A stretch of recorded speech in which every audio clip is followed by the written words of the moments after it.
Olá, meus queridos, sejam todos muito bem-vindos. Eu sou o professor Roberto Ávila, trago para vocês a resolução do problema número 4 do nosso intensivo de exercício de revisão de conteúdos, visando aí o exame de qualificação da UERJ. O problema número 4, ele trata de um assunto muito interessante, que são os cálculos percentuais. A gente vai dar algumas dicas, dar uma pincelada aqui, fazer uma revisão legal do assunto, porque os cálculos percentuais, eles são muito importantes, não apenas em matemática, mas nas demais disciplinas, como ferramenta para calcular determinadas situações, determinados exercícios das outras disciplinas. Tá bom? Então, vamos lá, vamos ao enunciado. Você já deve ter lido previamente no nosso Instagram o enunciado, deve ter tentado fazer, e aí você vem aqui em busca de uma sugestão de resolução. Então vamos ao enunciado. Preparados? Vamos lá. O candidato à reeleição para a presidência de certo clube teve uma queda, segundo pesquisa realizada pelo jornal A Página, de 20% em março e 50% em abril, nas intenções de votos dos sócios eleitores. Para que ele volte a ter o mesmo patamar de intenções de fevereiro, é necessário que em maio as intenções de votos dos eleitores em sua candidatura tenham um aumento de... Vamos lá.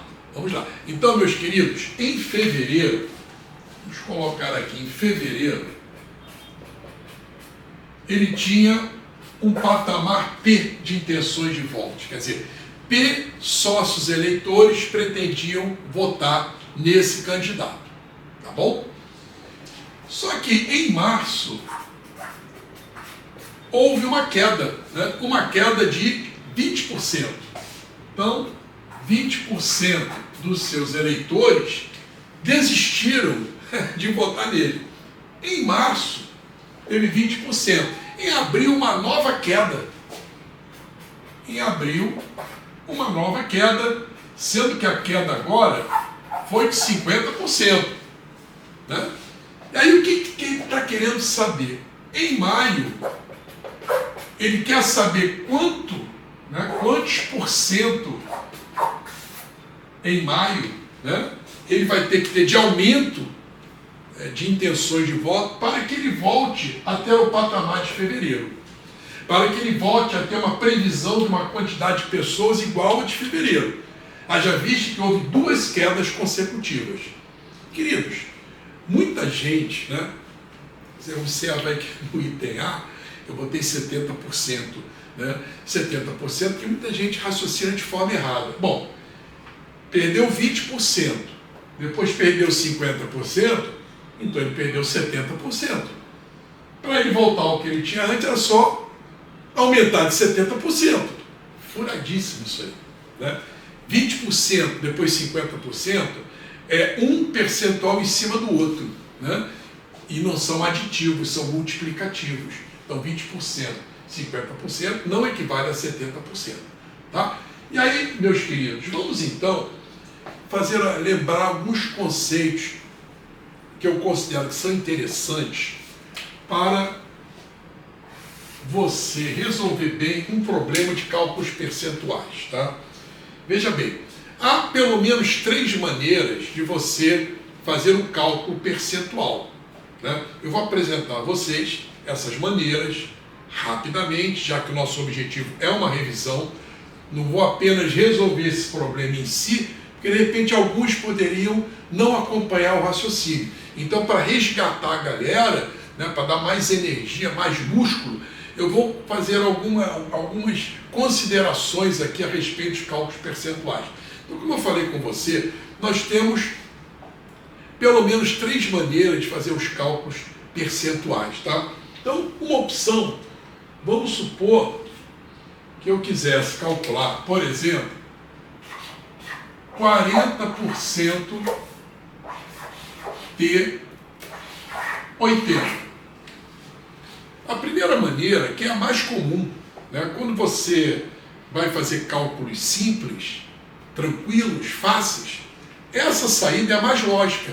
É você transformar a tua taxa numa fração, né, de denominador 100. Então, 40% é 40 sobre 100. A preposição de, suas contrações dos DAs, nos remetem a uma multiplicação. Então, vezes 80. E aí, simplificando, zerinho com zerinho, zerinho com zerinho, então isso equivale a 32. Então, essa primeira maneira, ela é muito simples. É a mais lógica, todo mundo gosta de fazer por aí. E eu não desestimulo, não. Se você tem um problema simples, vai por aí que é legal, tá? Bom, uma outra opção é você montar uma regrinha de 3. Há alguns exercícios em que esse caminho da regra de 3 é legal. Isso aí você vai seguir um caminho ou outro de acordo com uma análise prévia da questão, você fazendo bastantes exercícios, vai ter uma hora que você vai olhar a questão, já sabe qual o caminho, né? Qual a estratégia que você deve seguir, tá? Então o segundo caminho é você utilizar uma regrinha de 3. Como é que seria isso? Lembrando que 100% de alguma coisa, 100%, o que é isso, Ávila? 100% é 100 sobre 100. 100 sobre 100 é 1. Então 100% de alguma coisa é aquela própria coisa. Então, quando você quer calcular, por exemplo, 40% de 80, você vai em cima do 100%. Se fosse 100% de 80, quanto seria 100% de 80? 80 é ele próprio. 40% de 80 equivalerá a X. É uma regrinha de 3, simples, direta, você pode multiplicar cruzado sem problema nenhum. Pode mandar o porcento embora, multiplicando cruzado vai ficar 100 vezes X, igual a 80 vezes 40, que dá 3.200. Vai embora 2 zerinhos, vamos achar os mesmos 32. Então, é uma segunda opção, válida na aplicação em determinados exercícios. E aí, meus queridos, nós temos uma terceira opção, que normalmente o pessoal não gosta, mas é aquela que eu indico, que é você transformar a tua taxa em um número decimal. Então, o número decimal eu não gosto. Tudo bem, mas vocês vão ver que para problemas mais complicados, como é o nosso, que nós temos aqui uma passagem, outra passagem, outra passagem. Se eu for fazer regra de 3, é uma regra de 3, outra regra de 3, outra regra de 3. É complicado, né? Então, eu vou pegar então 40% de 80. O que é 40%? É 40 sobre 100. 40 sobre 100, simplificando o zerinho, é 4 sobre 10, é 0,4. Então eu vou pegar 0,4 vezes 80, né? Quando eu multiplico por 10, a vírgula vai uma casinha para a direita, vai dar 4 vezes 8, 32. Tá tranquilo? Então essas são, normalmente, as opções que dispomos para os cálculos percentuais. Agora, outro detalhe, que é o que vai nos interessar aqui, é quando você quer fazer um acréscimo ou dar um desconto percentual em cima de determinado valor. Mas explica melhor isso aí. Vamos supor que eu tivesse determinada mercadoria que custa, por exemplo, custa R$60. Aí você quer adquirir essa mercadoria que custa R$60. Aí chega lá para o vendedor, eu quero adquirir essa mercadoria, mas eu estou sem grana aqui, né? Não estou podendo fazer o Pix, né? Dá para eu pagar no cartão de crédito? E aí o comerciante vira e fala, olha, a gente pode passar o cartão de crédito sem problema, só que vai ter um pequeno acréscimo, haja vista que nós temos que fazer face aos cálculos, os acréscimos que o banco vai nos cobrar, as taxas bancárias, né? Então a gente vai ter que fazer um pequeno acréscimo de 10%. Pode ser? Aí tudo bem, eu quero comprar, então pode fazer as continhas aí. E aí como é que você vai descobrir o valor que você vai pagar? Muito bem, esse é um problema simples. Se eu fosse você, eu poderia fazer assim. 10% de aumento, eu vou fazer 10% de 60, que é mole, é 6. Então vai ter um acréscimo de 6. Com 60, eu vou pagar 66. Maravilha. Esta saída é muito válida. Um problema simples é muito válido. Vale esse esquema. Só que eu já quero antever uma situação mais complexa, como essa que a gente vai deparar aqui.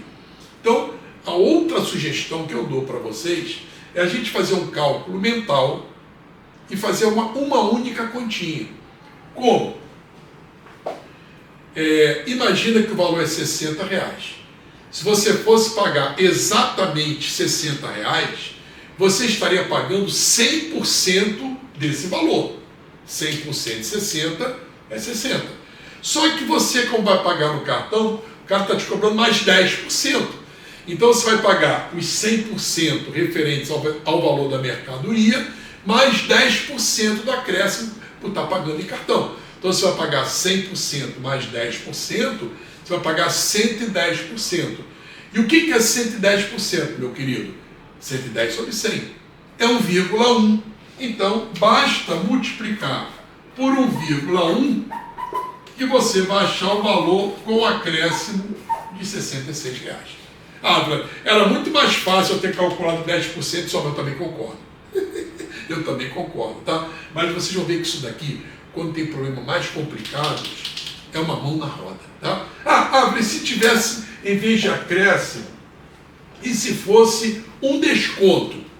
Se fosse um desconto, imagina que a mesma mercadoria, que custa R$60, e você vai pagar à vista. E no pagamento à vista, o cara te dá um descontinho de 10%. Qual seria o cálculo do valor a pagar com desconto de 10%? Eu vou fazer aqui o mesmo esquema. 10% de 60, molinho, é 6. Vou ter desconto de 6, 60 menos 6, vou pagar 54. Eu concordo, está correto, né? Mas é aquele alerta. Para situações mais complicadas, vai ficar ruim você fazer esse raciocínio. Vocês vão ver. Então eu vou usar a minha técnica do número decimal. Se você fosse pagar exatamente R$60, você estaria pagando 100% do valor da mercadoria. Como você vai ter um desconto de 10% por efetuar o pagamento à vista, você vai pagar os 100% menos 10%. Você vai pagar 90%. 90% é 90 sobre 100. É 0,9. Então, multiplicando por 0,9, você está dando desconto de 10%, que vai dar os R$54 que havíamos previsto.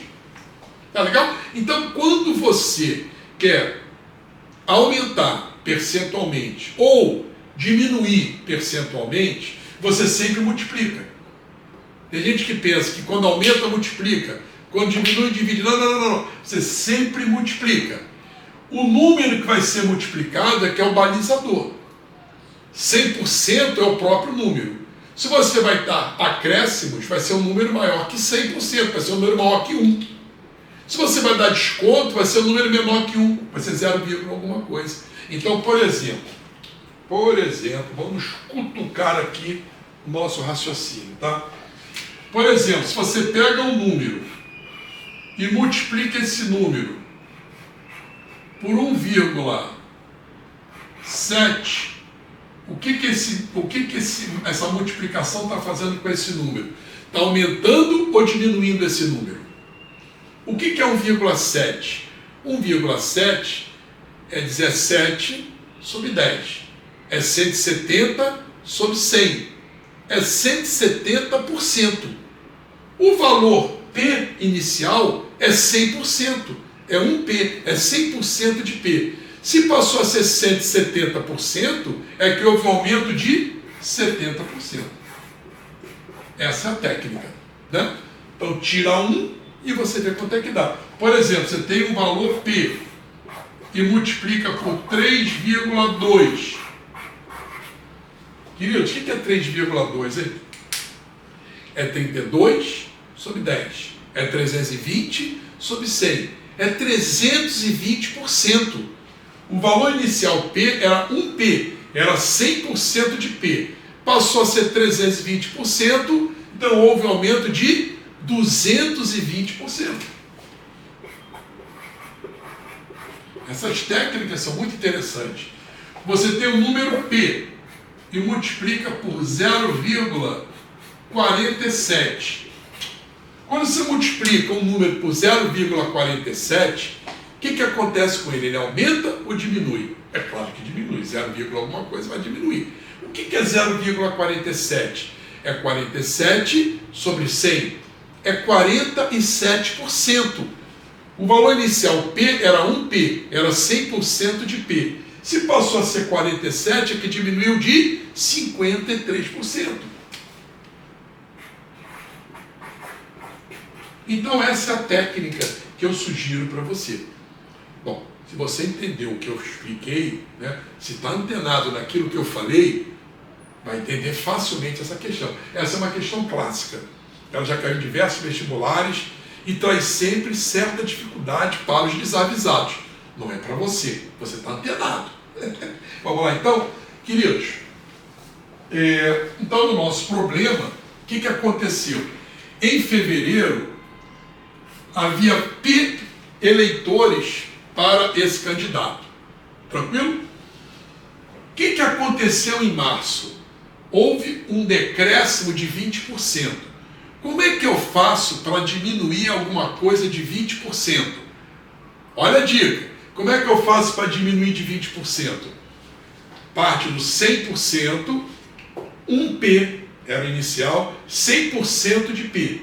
Se vai tirar 20%, 100% tirou 20%, 80%. 80% é 0,8. Então multiplica por 0,8. Pronto. Então você diminuiu o valor inicial de 20%. No próximo mês, vai ter uma nova diminuição de 50%. Como é que a gente faz para diminuir alguma coisa de 50%? 100%, parte sempre do 100%.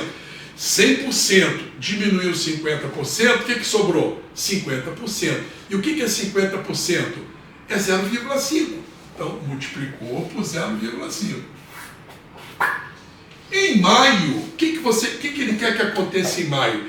Ele quer que a popularidade dele, o patamar de eleitores dele, aumente. Bom, se vai aumentar ou se vai diminuir, vai multiplicar por alguma coisa. Então, vai multiplicar por um fator X. Eu não sei quem é esse X.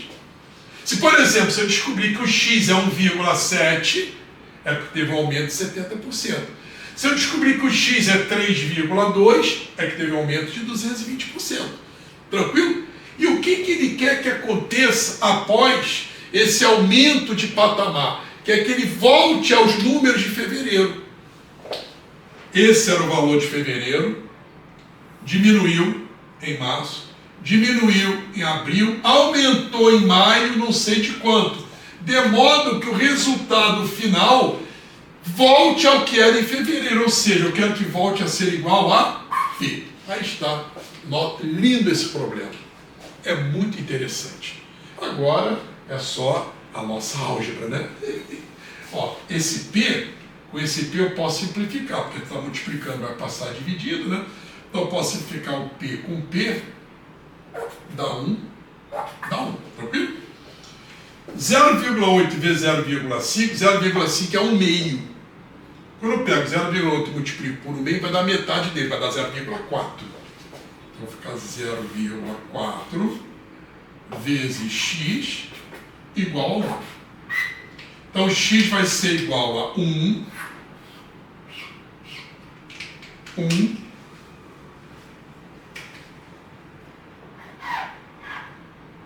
divididos por 0,4. Aí você vai fazer as continhas. Cada um faça da maneira que achar melhor. Tá? Você pode fazer as continhas. Posso pegar aqui, ó. É sempre legal, porque na hora da prova você não tem maquininha. Você fica muito antenado com maquininha. Então, eu sempre falo para os meus alunos que é importante que você de vez em quando faça uma continha no braço, para não ser surpreendido. Então eu posso pegar aqui, ó, fazer aqui no cantinho, 1 divididos por 0,4.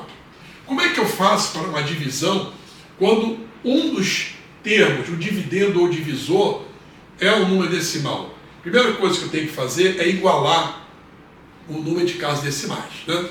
Então notem que o divisor tem uma casa decimal, uma casa após a vírgula. O dividendo nem tem vírgula, é como se a vírgula estivesse aqui. Eu vou botar uma casinha após a vírgula também, ó.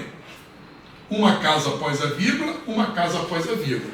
Quando eu igualo os números de casas do dividendo e do divisor que estão após a vírgula, eu posso mandar a vírgula embora, tanto aqui quanto aqui. Está lembrando? Então vamos dividir 10 por 4. 10 dividido por 4 dá 2. 2 vezes 4, 8. Para 10, 2. Tranquilo? Não tem mais nada para arriar. Quando não tem mais nada para arriar e eu quero continuar a conta, o que eu faço? Boto uma vírgulazinha aqui e coloco um zero, um zerinho. 20 dividido por 4 dá 5, resto 0. Tranquilo? Então, isso daqui, essa divisão, é igual a 2,5. Tranquilo? Uma outra dica, às vezes para você ganhar tempo, não é você dar celeridade, tem que dar celeridade. Muitas vezes, você tem um denominador legal, né? Denominador que dá para a gente fazer alguma coisa. Então, por exemplo, aqui, ó, aqui o denominador é 0,4. Né? Se, por exemplo, eu pegar esse denominador aqui e multiplicar por 5, 0,4 vezes 5 vai dar 2. 2 é um número legal. Então, você pode multiplicar por 5 em cima e embaixo. Ó, 1 vezes 5, 5. 0,4 vezes 5, 2. 5 dividido por 2, 2,5. Tá? Então tem casos que você usa, né, a cuquinha. Identificou que é um número legal, está no denominador, 0,4, 0,2, 0,25. Multiplique em cima e embaixo pelo mesmo número, que você não altera a fração e você ganha tempo, ganha celeridade, em vez de ter que estar fazendo conta aqui. Fique à vontade. Bom, então chegamos à conclusão que o x é 2,5, né? Só que as opções aí estão em taxa percentual. O que é 2,5? 25 sobre 10. 250 sobre 100. Então isso aqui equivale a 250%. Então, o x, o número, né, que você vai multiplicar 2,5 equivale a 250%. A pergunta é, de quantos por cento vai ter que aumentar a popularidade dele para voltar ao patamar de fevereiro? Resposta, 250%, certo? Não, pegadinha, não é a letra D. Lembra o que eu falei aqui, ó? Se você multiplica por 1,7, é 170%. Mas o número inicial era 100%, então aumentou de 70%.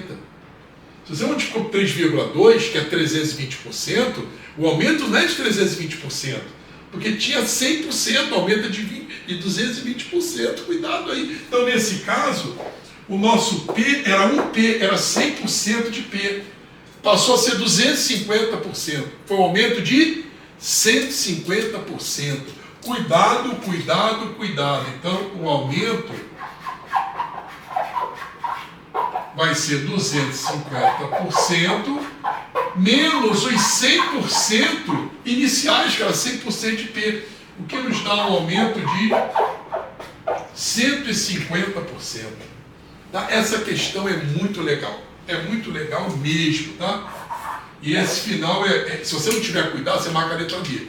Então a opção correta para nós é a letra C. É a letra C. Tá legal, meus queridos? Foi boa a aula, muita coisa interessante, tá? Tranquilo? Não percam o problema 5. Né? Acessem o enunciado no Instagram, tentem fazer, que são exercícios especialmente preparados para você, né? O objetivo é que você tenha um crescimento aí de conteúdos, de resolução, e depois vem aqui que a gente vai dar alguma sugestão de resolução, tá? Estou muito feliz, né? Muito contente de poder estar aqui já ajudando você a crescer, né? A conseguir os seus objetivos, tá bom? Fiquem todos com Deus, um forte abraço, valeu!